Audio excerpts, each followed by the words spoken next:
It was a completely ordinary spring evening in Russia's St. Petersburg. Just when the sun was about to set, an explosion went off in a popular cafe owned by one of Peter's most famous residents. A man was killed, a famous man, Vladlen Tatarsky, a prominent figure in the conflict between Russia and Ukraine. Today, we will investigate who killed him and why, and reveal the web of international intrigue surrounding it.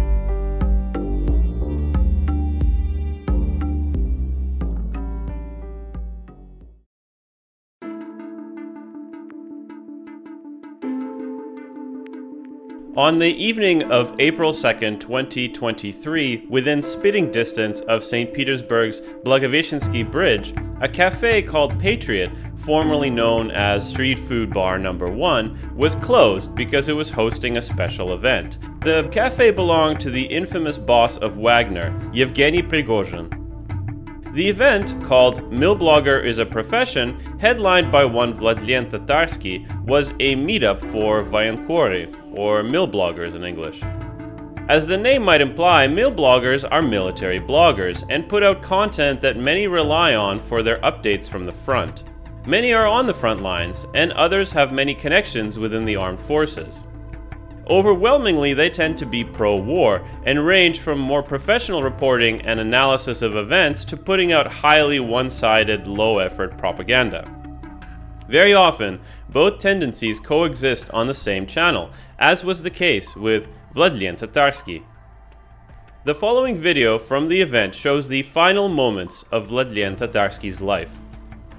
As the video begins, Tatarsky is at the front of the bar in the stage area. A graphic of his face appears on the screen behind him. A woman is coming back from the stage, having brought the keynote speaker a gift in a bag. Tatarsky knows her by name, Nastya. He asks her to come sit at the front.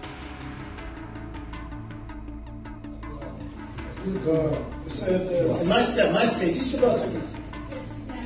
Садись сюда. Или вот сюда, куда ты хочешь. Давай в кресло садись. Да. After she sits, he opens the gift and examines its contents. A gold-painted bust statue of Tatarsky. Вот. Просто, золотой. Рабочая история. Да, все, золотой Владимир. Отлично. Seconds later, Tatarsky was dead, and 52 others sustained injury. Да, ну просто кубики.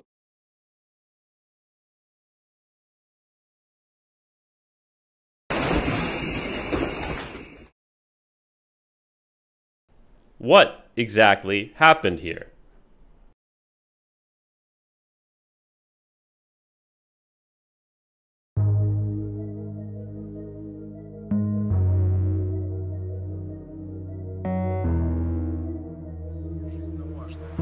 Дело в том, что у России почти каждая война – это война за выживание. Да? То есть это не просто война за какие-то деньги, интересы, капитала, как многие вот думают, или еще что-то. Это война на выживание. То есть поэтому Россия для того, чтобы выжить, начала спецоперацию на Украине.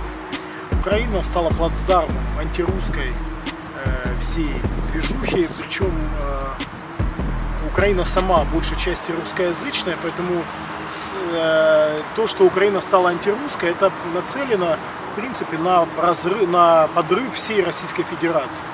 Поэтому ликвидация такого террористического анклава, каким стала Украина, это жизненно необходимо для России. Поэтому она и начала эту операцию именно в таком масштабе. To understand what happened at the cafe, we first need to understand who Vladlen Tatarsky is. For starters, Vladlen Tatarsky was not his real name. Maxim Fomin was born in 1982 near the city of Donetsk in the Donbas region. A third-generation coal miner, in the 2000s he opened a furniture shop. In 2011 he ran into financial troubles. His solution to his failing business was a creative one. He and two friends grabbed their guns, pulled stockings over their heads, and decided to rob a bank. Unfortunately for them, the cash they stole had a tracking device in it, and police arrested them later that same day. In 2014, a series of events took place in Ukraine, which culminated in what we call the War in Donbass. Separatist battalions, informally supported by the Russian Federation, pushed Ukrainian state authority out of Fomin's native Donetsk city and much of the surrounding areas, declaring the Donetsk People's Republic. In the chaos, he managed to get out of prison and join the separatist army battalions. His call sign was the Professor. The separatist government pardoned him for his bank robbery conviction in light of his military service, and Fomin became a free man. By 2017, he decided to adopt a new name, Vladlen Tatarsky, after the protagonist of an influential Russian novel, Generation P. And after moving to Moscow, he began building his brand on YouTube and Telegram. He became a loud, nationalistic voice, saying what many were thinking out loud and building a growing community around himself. By 2022, he had managed 500,000 subscribers on Telegram alone. After the beginning of the war on February 24, 2022, he joined the Vostok Battalion, where he took part in building fortifications and operating military drones. His long-running daily video format, Evening Vladlen, would dish out news, opinions, and personal anecdotes, on the front lines and away from them. Tatarsky was not shy to speak his mind. Russian irredentrists loved him, but many also saw him as a firebrand warmonger. His supporters refer to him as a war correspondent, his enemies a propagandist. And to be fair, he did a bit of both. He frequently reported from the front, but he would also record videos like this one. Здорово всем! Дневной Владлен сегодня вам из Георгиевского зала. Вот имена наших полков, которые сражались и били петухов разных, короче, еще 200 лет назад. Мы брали всю Европу и нагинали ее раком. И в этот раз то же самое будет. Все, теперь за нами не просто какие-то абстрактные силы союзные, за нами Россия с ядерным оружием, с армией, с мобилизацией, которая пройдет все-таки, вооружится. Все равно мы всем навешаем, потому что у нас нет другого шанса. Сегодня всех поздравляю, всех, кто дожил до этого момента. Все, всех победим, всех убьем, всех, кого надо, ограбим. Все будет, как мы любим. Давайте с Богом.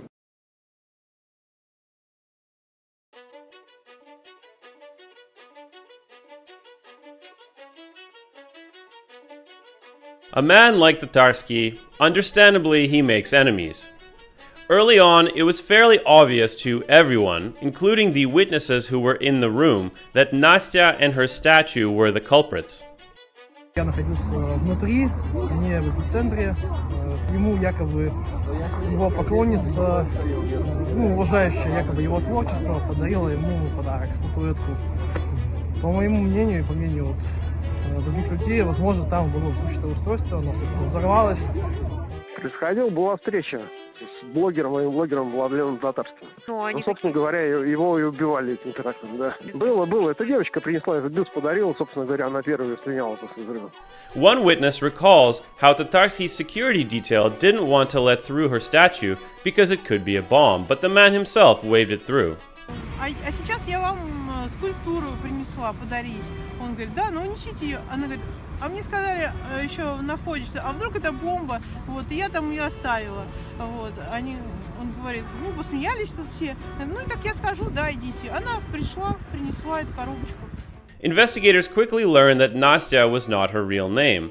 Within hours, she popped up on the federal manhunt list as Darya Trepova, a 26-year-old from St. Petersburg. The next day, she was found in the vacant apartment of one Dmitry Kosintsev, one of her husband's friends, with plane tickets to Uzbekistan. Понимаешь, за что задерживаем? Понимаю. За что? За, я бы сказала, пребывание на месте убийства Владлена Татарского. Что ты сделала? Я принесла туда эту статуэтку, которая взорвалась. А кто тебе передал эту статуэтку? Можно я попозже расскажу? Immediately, it became obvious that Trepova was not working alone. How does a 26-year-old construct an elaborate explosive device with no prior experience, possibly with a complex remote or time detonator? Investigators announced they learned of an accomplice, one Yuri Denisov, from the Donetsk area, same as Tatarsky, and he allegedly was working for Ukrainian intelligence. They said he arrived in Russia in February, had been gathering intelligence on Tatarsky, and had given Trepova the bomb. He had managed to escape Russia the day of the bombing, boarding a flight to Turkey. And so, investigators had a fairly coherent theory. The Ukrainian agent Denisov acted as Trepova's facilitator for the bombing. But the question still remained. If the investigators' theory is correct, how did Darya Trepova hook up with Ukrainian intelligence?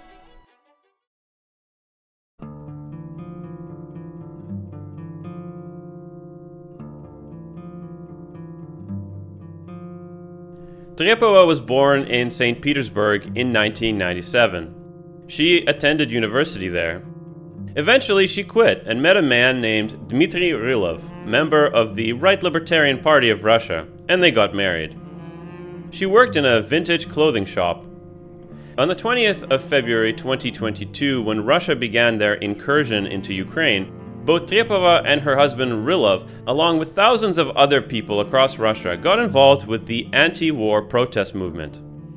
4 days after the start of the war, she was detained by police at one such protest, allegedly due to her holding up traffic and violating COVID-era social distancing requirements. Of course, the reality was the police were using any pretext possible to break up the protest movements before they were able to gain significant momentum. Rylov, concerned he was being mobilized to a war he was fundamentally against, moved to neighboring Georgia. Trepova joined him there, but due to financial reasons was forced to return to St. Petersburg. By this point, in the fall of 2022, Trepova was clearly not in a good place mentally. She began to discuss the potential of ending her life, quote, without a shred of mercy for herself. Around this time, she began corresponding with a Russian journalist named Roman Popkov, chatting to him about his work as a journalist. Popkov indeed worked as a journalist, but he's perhaps better known as the former head of the Moscow branch of the National Bolshevik Party.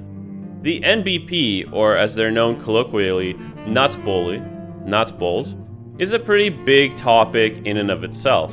It was founded by Soviet dissident Eduard Limonov in 1993, who sought to leave behind antiquated ideological notions like left and right, and unite the fragmented opposition against the corrupt, brutal oligarchic Russian state of the 90s and beyond.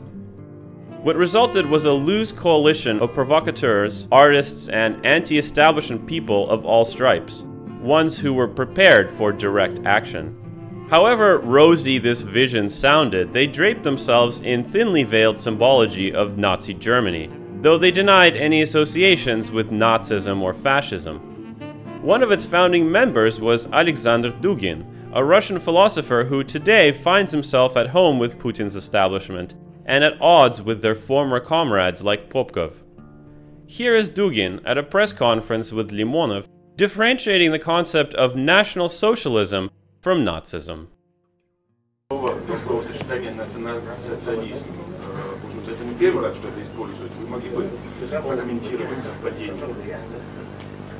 Вот доктор Дудин высказывает желание, это его любимая тема.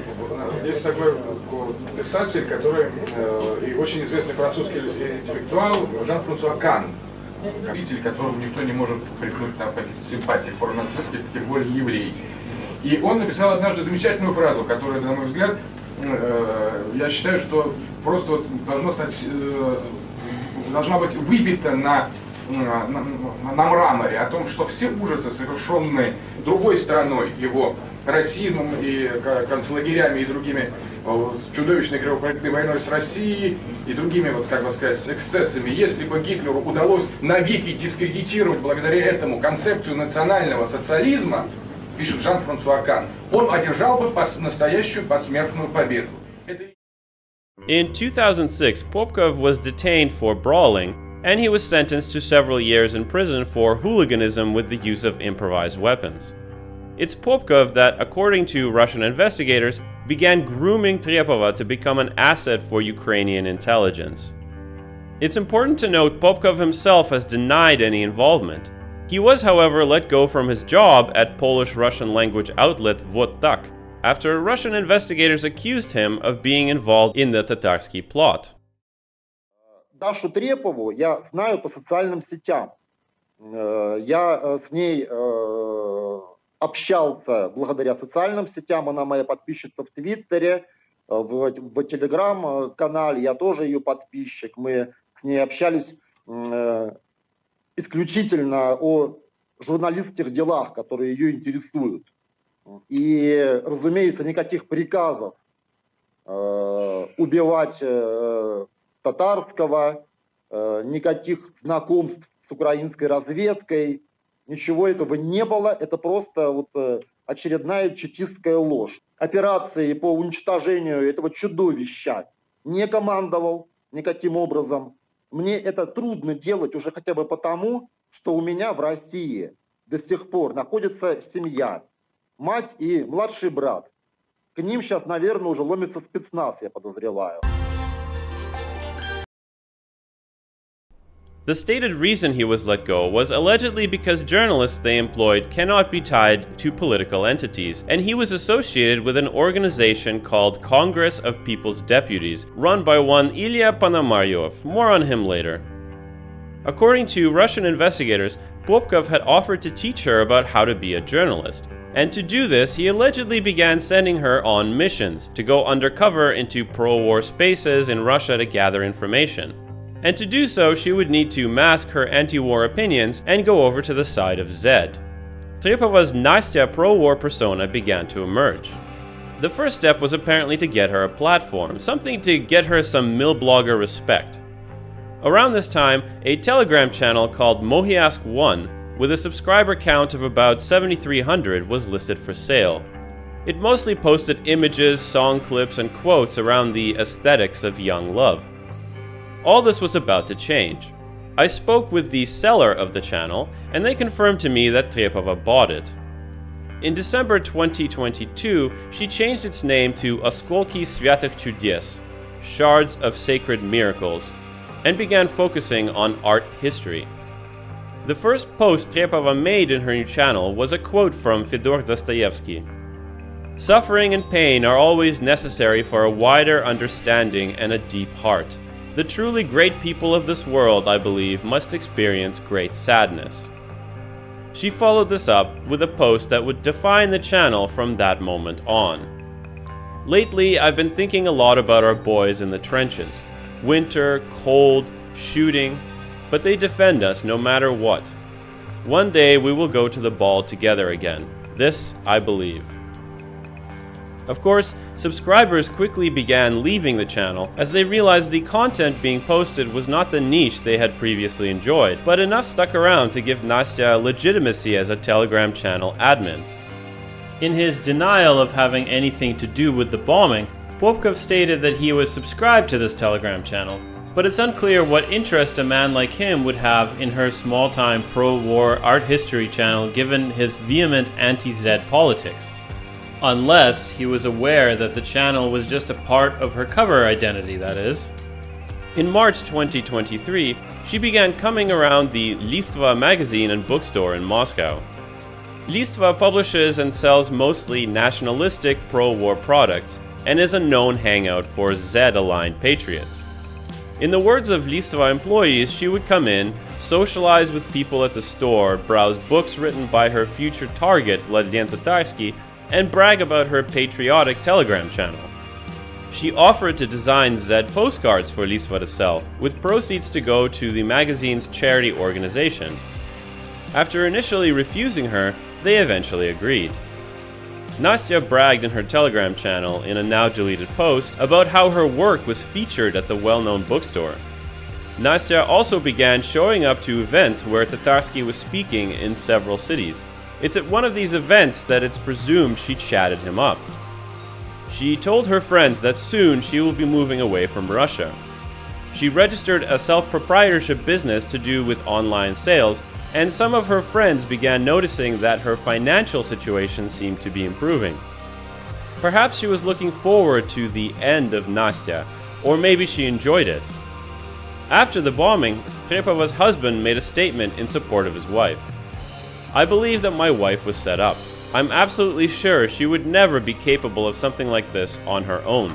I'm 100% certain she would never have agreed to do this if she knew the full plan." He claimed she had spoken to him about the statue on 2 occasions, and that she was under the impression it likely contained a listening device. As of now, Darya Trepova has been detained since her capture, being held in jail just outside Moscow. I think it's safe to say her life is never going back to normal. Her trial proceedings up to this point have been closed to the press, except the reading of the decisions. The stated reason being the ongoing investigations into her alleged accomplices, Yuri Denisov and Roman Popkov. The charges against her are terrorism, illegal use of explosives, and document forgery.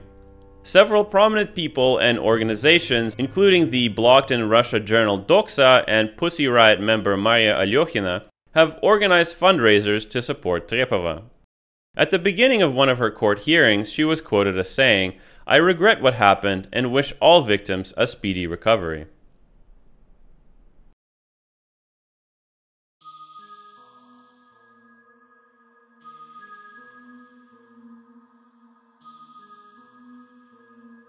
In 2022, a woman named Darya Dugina was killed in a car bomb, driving home from a festival she attended with her father. She was the daughter of Alexander Dugin. We mentioned him earlier as being involved in the founding of the National Bolshevik Party, but he's probably more famous for being one of the most well-known contemporary figures in the Eurasianist political movement, a sort of Russian version of Manifest Destiny, which seeks to unite the former Russian Empire again. You proposed that Russia annex Ukraine. You said that Russia should encourage Britain to leave the EU, Brexit. You suggested that Russia make Iran an ally. Now, it does sound as if Mr. Putin is following your blueprint. All of these things, right out of your book, and he's doing it. That was the same thing that they have said introducing me in the Johns Hopkins Institution 20 years ago in Washington. So I agree there is a similarity. More than that, but I have developed in my vision, Eurasian vision, that is much more, that is larger than what you have mentioned. That is only first steps. She was well known in her own right, frequently appearing at events on television and in other media. Что такое смерть? Вот даже вспомните, если классических поэтов, Навальс, например, он говорит, что смерть – это утрата соборности. Вот в Украине вот эта соборность, единство народа, оно было утрачено. Появилась куча группировок с агрессивными тенденциями, с агрессивной идеологией и с абсолютно русофобией, которая была сотворена не на протяжении 8 лет, она была сотворена с начала 20 века. Например, посмотреть на работу интегрального националиста Дмитра Донцова, который писал, что необходимо, чтобы воля возобладала над разумом, можно убивать своих же, если они не солидарны с твоим украинским национализмом. Вот эта страшная идеология, это Азовсталь, это то же самое, что смерть, это утрата соборности. Поэтому на самом деле ситуация очень серьезна. Необходимо введение идеологии. Сейчас битва, это не просто битва одного оружия с другим оружием. Сейчас это битва идей, битва двух цивилизаций, битва двух, на самом деле, мировоззрений. Her father was thought to be the primary target, as they were supposed to be going home together in the same car. Russian investigators quickly released details on their primary suspect, Natalia Vovk, a Ukrainian national who had come to Russia via Estonia, rented an apartment in Dugina's building, and allegedly planted the bomb before quickly leaving Russia. Ukraine denied their involvement in the Dugina business. Mikhaila Podolyak, advisor to the president of Ukraine, stated, "Ukraine has absolutely nothing to do with this because we are not a criminal or terrorist state like Russia." The New York Times reported that the United States believed Ukrainian intelligence was behind the attack and privately rebuked them for it. The US Department of State spokesperson Ned Price, when asked about Dugina's killing, condemned the act itself while also tiptoeing around the involvement of Ukraine. Ukraine has denied any involvement in the attack on this individual. We unequivocally condemn the targeting of civilians. We condemn the targeting of civilians, whether that's in Kyiv or whether that's in Moscow. That principle applies around the world. So the U.S. is confident that Ukraine was not behind this and rejects Moscow's accusations that it was? I have no doubt that the Russians will investigate this. I also have no doubt that the Russians will put forward certain conclusions. All I can say from here is that Ukraine has denied any involvement, and for our part, we condemn the intentional targeting of civilians anywhere. The English-language spokesperson for Ukraine's Territorial Defense Forces, Sarah Ashton Cirillo, published a statement on September 13, 2023, making it clear that propagandists were fair game. Russia's war criminal propagandists will all be hunted down, and justice will be served as we in Ukraine are led on this mission by faith in God, liberty, and complete liberation. And the man who would be accused of being a party to the Tatarsky plot only 8 months later, Roman Popkov, weighed in on why he thought the Dugins were a fair target. Александр Дудин своими книгами, своими статьями, своими выступлениями на протяжении нескольких десятков лет, 20 лет так точно, если не больше, занимался тем, что оскотинивал русскую молодежь. В 2014 году многие люди поехали на Донбасс именно потому, что они в адских количествах потребляли Дудина и потому, что он в конце концов призвал их поехать на войну, убивать людей. И я знаю этих людей лично, и многие знают, да, он волонтер на стороне А, да, на стороне зла. Вот, в этом смысле Дудин вполне объяснимая цель, и дочка его вполне объяснимая цель. After Tatarsky was killed, Ukraine denied being involved in that as well. Presidential advisor Mikhailo Podolyak blamed Russian domestic terrorists. Spiders are eating each other in a jar. Question of when domestic terrorism would become an instrument of internal political fight was a matter of time, as breakthrough of ripe abscess. On October 23, 2023, The Washington Post published confirmation that Ukrainian intelligence was behind the killing of Dugina, as well as several other high-profile operations. According to the article, Ukrainian agent Natalia Vovk was indeed responsible and smuggled the explosive device over the border in a cat carrier. Somewhat perplexingly, however, after each of the assassinations of Dugina and Tatarsky, a face we mentioned earlier would emerge to appropriate responsibility.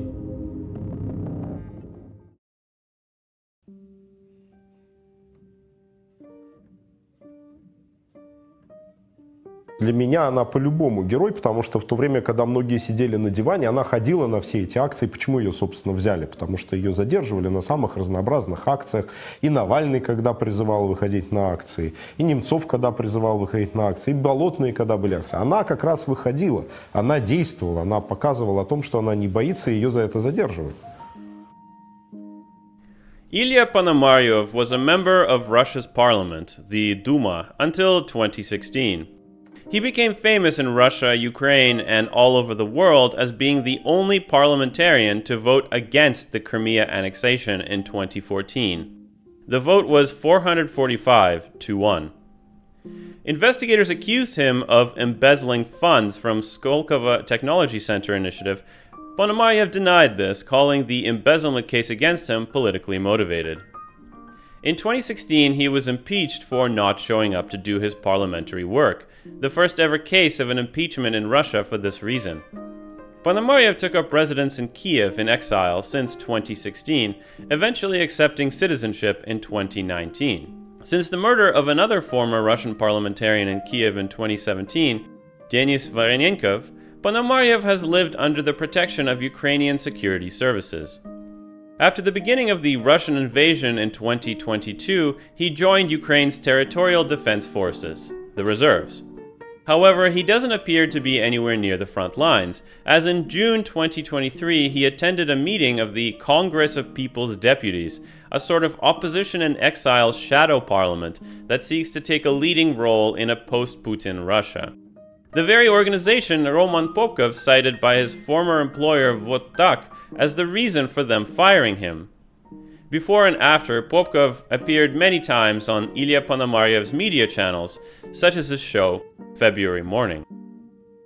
On April 1st, 2023, one day before the assassination of Vladlen Tatarsky, a Kiev Post journalist, Jason J. Smart, was contacted by Ponomaryov.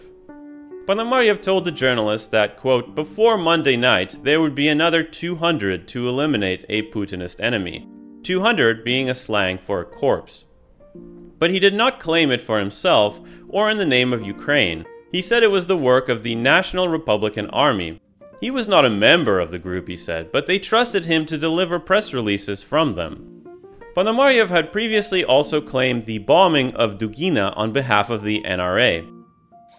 Да, это те же люди, которые делали акцию в отношении Дугиных. Там на их счету еще ряд достаточно громких, серьезных кибервзломов. Там у них очень сильная кибергруппа. На самом деле есть еще целый ряд акций, в которых они принимали участие, но по разным причинам они об этом не говорили. Но мы, поскольку находимся с ними очень давно на контакте, больше года, то нам про это известно. Ну вот сейчас акция в отношении Владлена Татарского, которая была шлена 2 апреля, это тоже результат их действий. Western news outlets, including Reuters, Associated Press, The Guardian, and DW, have tried to independently verify the existence of this National Republican Army. However, none were able to do so. Russian opposition outlet Meduza interviewed Ponomaryov after the killing of Dugina. Understandably, they were highly skeptical, with managing editor Kevin Rothrock stating on Telegram, the only State Duma deputy who voted against the annexation of Crimea, Ilya Ponomaryov, has thrust himself into Russia's headlines as the apparent whisperer of the National Republican Army, an organization that's mastered secrecy so well that there is no trace of its existence until Ponomaryov claimed on Sunday to be its public contact. The NRA, a perfectly uncomplicated acronym in English, has taken responsibility, though not altogether plausibly, for the murder of Darya Dugina and threatened more mayhem in pursuit of Putin's death and the Russian Federation's collapse. The people there need to be saved, Ponomaryov told Meduza, presumably imagining families running out into the streets of Moscow to greet him with bread and salt as he returns atop a tank. For both assassinations, Russian investigators pointed to Ukrainian citizens Natalia Vovk and Yuri Denisov as being involved, which, if true, would cast doubt on Ponomaryov's claim that this is some kind of grassroots partisan movement. But of course, the fact that Ponomaryov knew of Tatarsky's death ahead of time suggests he wasn't entirely to be dismissed.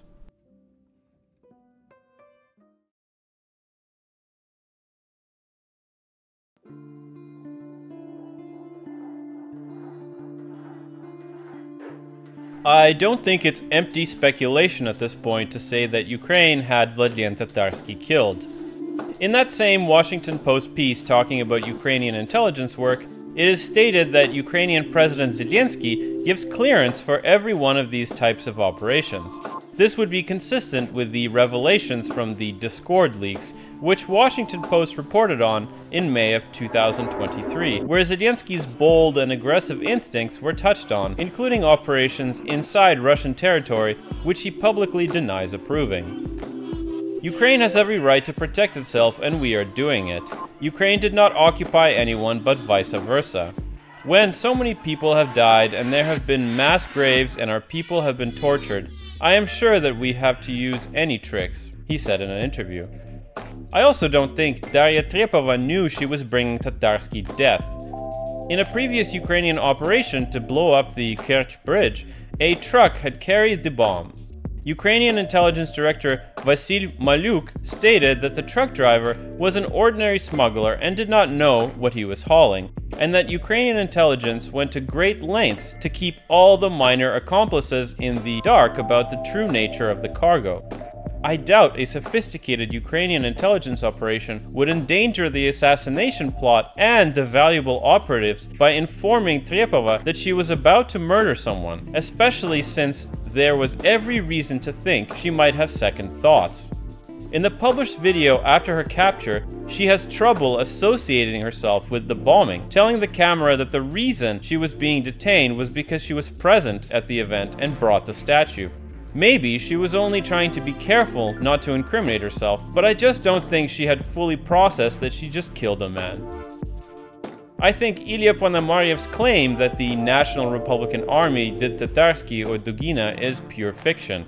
I don't think the group truly even exists. If Roman Popkov was involved in the affair, then it's worth noting that Popkov and Ponomaryev have known each other for years. Ponomaryov might have truly received communications from the mysterious strangers calling themselves the NRA, as he had said. What better way for Ukrainian intelligence to disguise their involvement than to hide behind the reputation of a Russian opposition politician in exile who is clearly hungry to get back into Russian political life one way or another? Especially one that's been out of touch with Russian political life, meaning it would be a lot more difficult for him to verify the existence of this partisan movement himself. Or maybe Ponomaryev knew all along the whole group is a sham and helped set the whole thing up. Well, there you have it. The complicated, tangled web of the death of Vladlen Tatarsky. To close our story, perhaps we can boil it down to two main questions. Do you think the killing of Tatarsky was justified? Did he deserve to die? The answer to that question, I'll leave up to you. If what I read about Darya Trepova is true, it's difficult for me not to feel sorry for her. I too went through an incredibly difficult time when the war started that severely impacted my mental health. I don't pretend to have it as difficult as the people who are over there living through it, however. I've lived away from Ukraine for many years. Parts of my family lived throughout Ukraine and Russia, and knowing that the places I was born and spent so many happy years became front lines, well, let's just say it's changed me. My grandmother, who lives in eastern Ukraine, said to me, "When I lived through the Second World War, I thought it would be my last war." These words haunt me daily as I browse, daily, the news from the front, brought to me by Russian and Ukrainian Milblogger channels. If you liked this documentary, please like, subscribe, and hit the notification bell. It really helps with the YouTube algorithm. I'd like to take this opportunity to thank all of my subscribers. You're all amazing. Thank you so much for supporting my work and also leaving me feedback and supportive messages in the comments. Rest assured, I'll have another story from the post-Soviet world for you soon. And in the meantime, here's a couple others you might like.